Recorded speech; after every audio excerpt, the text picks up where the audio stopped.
and sanctuary. We have over 80 cows cared for until their natural death. Our haymaking program produces about 1,500 to 2,000 bales of hay every summer. 20 of our milking cows supply us enough milk to make yogurt, cheese, and paneer. Our garden team produces enough to accommodate for 50 CSA shares food distribution alongside with our beekeeping program. And in the hopes of reviving dying farms, our student programs are aimed to spark an interest in farming. Come experience our life-changing programs with cow cuddling, ox training, cooking, and bhakti immersion.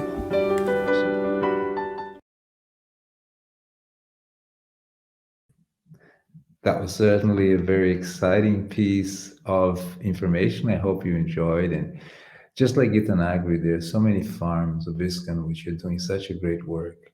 And we wish we could just portray all of their good stories. But we just chose this one to give you a glimpse of what's really happening in our world of farming today. So, as I mentioned before, we'll be sharing with you this 8-year plan work, which really started in 2015. If you have a look at this map, you see that we designed the program of the ministry in two cycles. The first cycle was a cycle where we visited every farm, we traveled extensively, and we put in place a few systems. This all was done with the support of the conferences. So the conferences was a tool the ministry used to first get together all the devotees who were interested in farming, agriculture, and for a long time had the impression that the leadership may not really be so interested in what they're doing. But actually, in the conferences, I was conveying the message that I was the message coming from the leadership to make that bridge. So this resulted in 14 continental farm conferences around the globe. You may find a pamphlet where we show all those conferences, both in our YouTube channel and our website. And the second cycle really was a cycle to network, to bond with people and find out what are their challenges and needs at the very grassroots level. And of course, this all was to lead to the next stage, which we call the cycle number three, which is the online education. All of this revolving around regenerative agriculture and ethical dairy. So let's have a look how all of this took place. Well, you see, as early as 1976, Srila Prabhupada was writing to some of his disciples and saying that we already have 14 farms around the globe and they are protecting cows very nicely, like New Vrindavan, the Manor, and so many others. So this we could say, in a sense, it was the first record or register of the farms that we had, and we felt that we needed to have better data. So the first thing we did was we created this automated system done by one of our team members, Sakshi Gopal, who voluntarily came up with a site where we could register all the farms. As a result, look what we have. If we'll have a look at the first 9 years of ISKCON, its nine first years of existence, ISKCON started by acquiring land very fast with New Vrindavan, and then Gitanagri came up, the Bhaktivedanta Manor, and then this big farm you see right in 74, that's New Taliban. So ISKCON acquired about 3,219 acres. I mean, that's the land we had for the first 9 or 10 existing farms. Also, an information we can derive from this is that if a farm or if farms survive like so many years, maybe 40 something years, if you consider New Vrindavan, almost 50 something years of existence, it's a sign of endurance that they were successful indeed. But what does this data really do? I mean, if you take into account forestry, if we had taken half of what the land we had and transformed into a African mahogany plantation, for example, it would have resulted in 175 million euros over 20 years. That means we could have actually developed all the farms with that. But if you don't like the monocrop forestry design, here's another design. This is a Brazilian silvopasture system where you have your crops as the forest evolve, which is frejó, that's a very noble wood. You reach a system where you have the trees and you have the grasses and you have the cows, and still you have all the wealth of the wood, which can be used for a noble cause. Now, this was the first 9 years. When you have a global picture of ISKCON, you see that over this period from 69 to 2023, it's 50 plus years, we as an institution have acquired 11,560 acres. Please bear in mind, these numbers are not absolute. We're still registering some projects, and this number may vary. But as a general vision, starting to focus on numbers. And you can see how we have these certain peaks, like in 1987, one of the largest farms in actually in Brazil, go to Vrindavan. And as a general tendency, you feel that the curve is lowering. We are acquiring less land. And this kind of information help us to have a look and analyze that. If we look at the distribution of land, you see that India holds a much smaller quantity of land than the West and other Asian countries, with 10,984 acres versus 737. This has an impact when you look at herds, and we have a look at that very soon. We also can do farm reports. As I showed, Gitanagri is already supplying food for 50 families, but they want to reach 100. And believe it or not, in the pandemic, they received 1,500 requests, applications for university students who wanted to be with them, and they chose 54. They also supplying a Ahimsa dairy for 6 temples. They're helping them out to feed the deities with pure milk. And they really have bought a farm of 80 acres, which they plan to expand their agriculture. They're actually expanding the agriculture. This is all in the move of reinforcing the rural urban linkages. And this is a real important aspect for our farms. If we travel east and we come to Mayapur, we find that Mayapur is doing really well. If you have a look at these beautiful bulls, they belong to the Concrage, one of the most noble races in India. Uh, these bulls are perfect for parades, for transportation, and the cows give very good milk. So the managers went all the way to Gujarat and brought the finest reproducing bulls, and the herd is really improving with good breeding practices and also growing food for them. They are growing 100 acres of different grasses for the cows and bulls. They have about 400 members in their herd at the moment between cows, calves, and bulls. Another exciting thing is Maipu has become one of the top projects in ox hours. Maybe they are number one, 7,500 ox hours per year. I think they do beat our new Rajadam, the all-time favorite and famous. We have to hear from them how many hours they did this year. They also have reduced the operational cost by 50%. So the Mayapur Goshala is going through a very good moment in their life. But it's not only ISKCON farms, owned farms, that experiences expansion. This is a very common scene now to see in different farms operating courses. And if we have a look, we can see that in Sweden, one of our devotees started this project called Bumi's Friends. And he's already linked to the European Union, and he's able to get grants of a substantial amount. Some say even up to 200,000 euros. If you go to Brazil, devotees are buying lands in incredible places. This is another project also in Brazil, just to show that there's a great expansion of land acquisition in different devotee lands. And here's a couple, an interesting couple. He's a preacher and she's a doctor from Malaysia, and they decided to build a mud house in Sridham, Mayapur, and plant their own food. It's a terrific example that we should be looking at.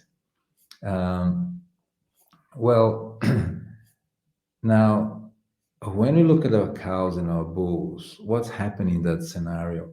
This data also helps us to have a closer look what's happening to our projects. We are reporting on 73 registered projects. Not all the projects are registered yet, even though they should very soon. If you have a look at the world dairy production per day in our ISKCON farms, we are operating somewhere around 2,700 liters per day. And India plays a huge role with 50% in the ISKCON farms of that. Now, when we analyze, let's say, a continent like Europe, we can see that they are producing every year around 86,000 liters of ahimsa dairy in the ISKCON farms. But it only represents 16% of their need. They would need 500,000 liters every year just for the deities. That means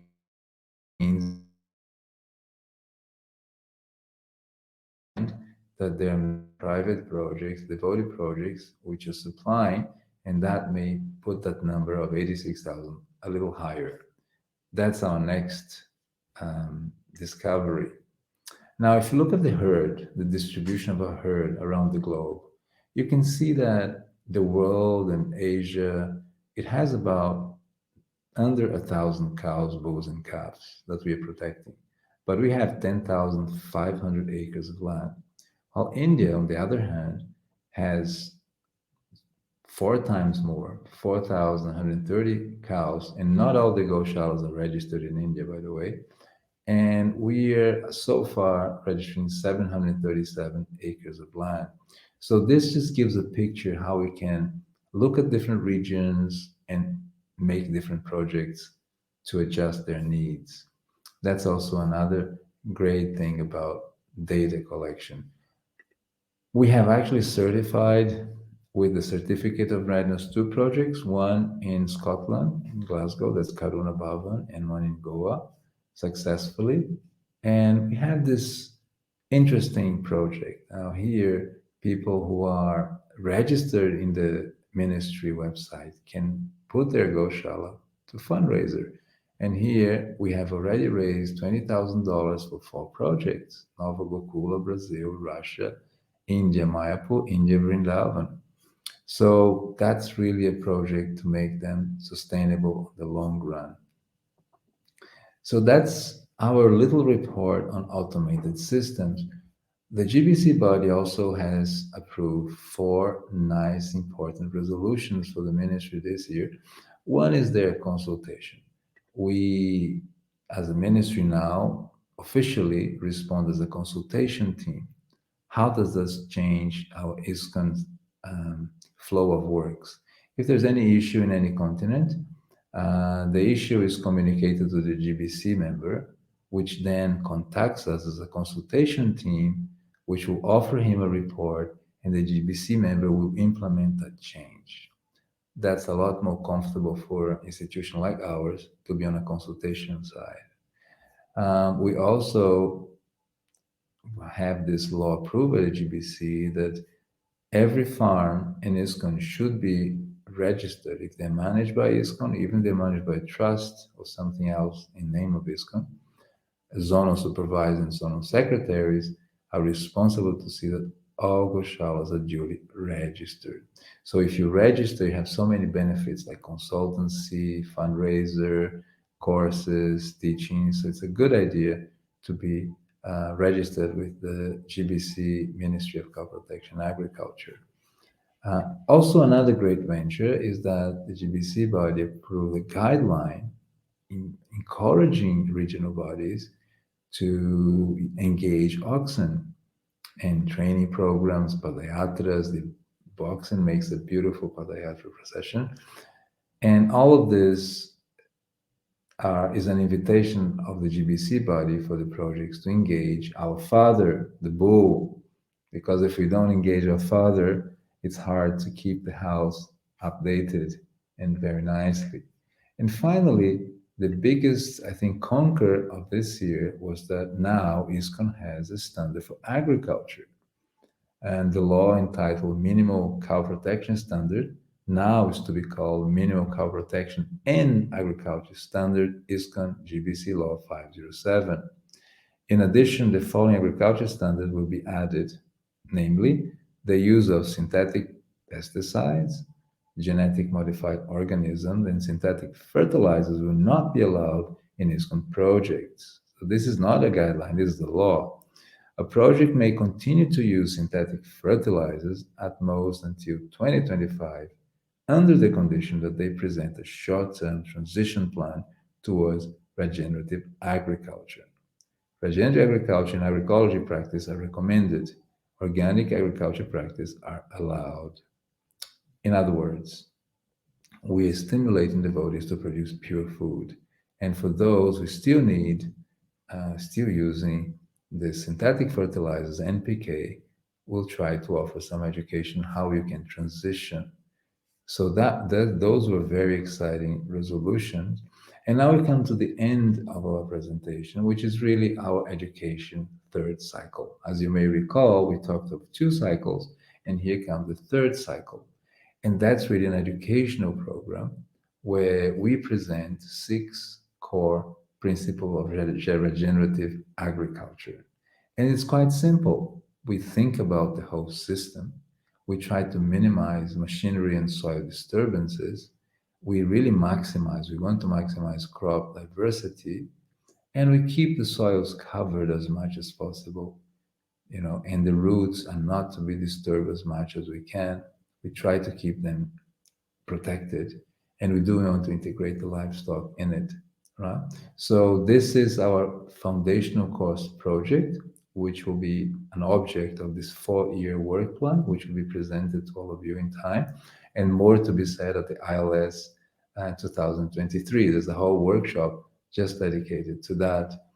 And if we want to understand a regenerative model, we can see that farmers around the globe, like here, this farmer is producing so many traditional grains. He's doing his oat milk, and his main system is his fields are rotated, and in this he opens some space so that devotees or farmers with cows could come in to regenerate his soil in the resting period of the grains. A very exciting project. Here's another farmer. His father was a chemical farmer. He changed to an organic farming, and he's ready. He'll be teaching with us about organic farming. And here is really Tomás and Murilo. They're from Brasilia in Brazil. And look at this beautiful system. It's a system of trees and plants and herbs and fruit trees, all in a line, being managed for the regeneration of the soil. These agroforestry systems are very exciting, and we're really looking into how to do it better. Finalizing, this is a system. You see there are the trees, there's the pasture, cows can pasture, and there is a lot of science behind it. So we are really looking towards looking for some research institute to get some help to teach us in this 4 years plan. My father was a former director of this Embrapa. It's a research company in Brazil, which is equivalent to the Indian Council of Agriculture, ICAR in India, or the USDA in North America. So we're really going to, in this next 4 years, go to these institutions and look for more information on how to get the necessary know-how so we can implement this in our institution, ISKCON. So as you see, the ministry has worked quite a lot, and we hope that, let's say, in the next year or so, we will be able to be with you in this project of education. So we ask for your blessings, and we're really happy to present this report.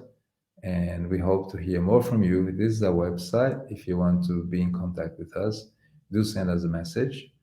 And it's a pleasure to be serving the GBC body. We thank you all very much. And I hope we have a wonderful year full of discoveries on the field of regenerative agriculture and ethical dairy cow protection. Hare Krishna.